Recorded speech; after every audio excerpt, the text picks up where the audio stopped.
चली भैया सभे हम गायक मनीष मतलबी एगो एल्बम गावे जा रहा बानी जौना एल्बम के नाम बा मतलबी प्यार में बालूटल दिलदार चाहत बा।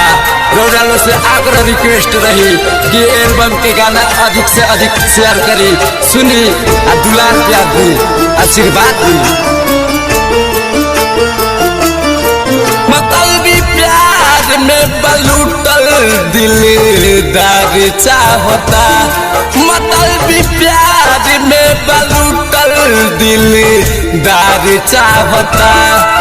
ओ बेवफा के अखिया के दिलदार चाहता, मतलबी प्यार में बालूटल दिलदार चाहता। ए बेवफा अरे काहे ऐसा कैलू हमरा साथे हो।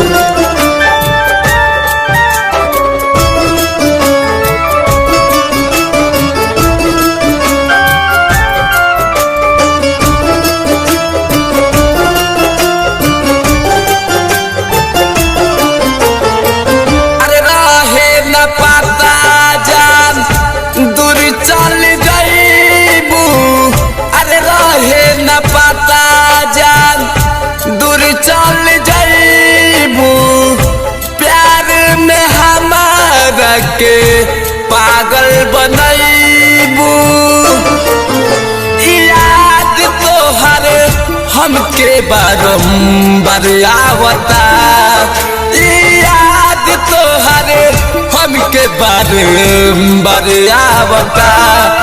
वो बेवफा के अखिया के दिलदार चाहता, मतलबी प्यार में बालूटल दिलदार चाहता।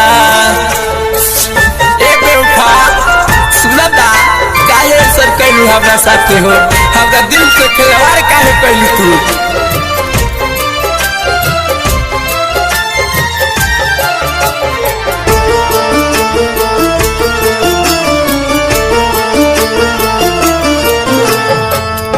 बेवफा हो गइलू तू ता चल गइलू दूरा, बेवफा हो गइलू तू ता चल गइलू दूरा। जिंदगी के सारा सपना कइलू अधूरा, मतलबी प्यार में पागल बाबे प्यार चाहता, मतलबी प्यार में पागल बाबे प्यार चाहता। ओ बेवफा के अखिया के दिलदार चाहता, मतलबी प्यार में बालूटल दिलदार चाहता। अरे जब दिल टूटेला तो एहसास होला, अरे जब दिल टूटेला तो एहसास होला। कमक अरे कमक जब प्यास लगेला तो न कुआं पास होला, न कुआं पास होला।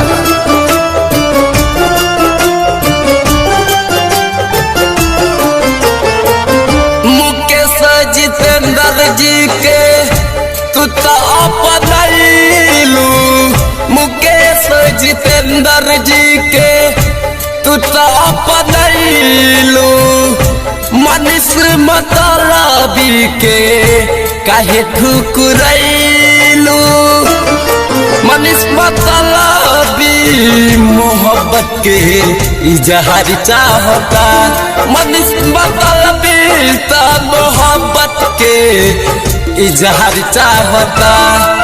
ओ बेवफा के अखिया के दिलदार चाहता, मतलबी प्यार में बालूटल दिलदार चाहता, मतलबी प्यार में बालूटल दिलदार चाहता, मतलबी प्यार में बालूटल दिलदार चाहत बा।